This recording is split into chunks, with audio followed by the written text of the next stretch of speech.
If you provoke a fight, don't cry when the punches come. If you bomb a sovereign state, don't act surprised when they respond. This ain't a game. This ain't a drill. This is consequence. Israel lit the match. Iran didn't start this fire, but now they're walking through it like warriors, and suddenly the bully got a black eye, and he's crying out to Big Brother America to come hold him. Help us, Washington. We didn't think they'd fight back. Well, guess what? The days of getting hit without hitting back are over. Iran stood up, and that shook the Zionist throne, because they never expected resistance, just obedience. Now let me say this plain.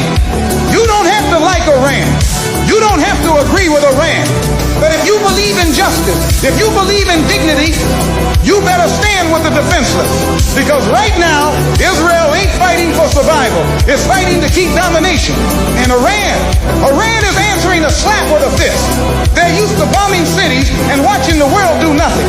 But this time, the world watched Tehran rise. This time, there was an answer. And now the empire's golden child is shaking. Don't come crying now. When Palestinians cry, you look away. When Yemen starves, you fall silent. But when Tel Aviv trembles, you empty your treasury. This isn't about democracy. This is about loyalty to power. This is about who gets to kill and still be called innocent. But something's different. People are waking up.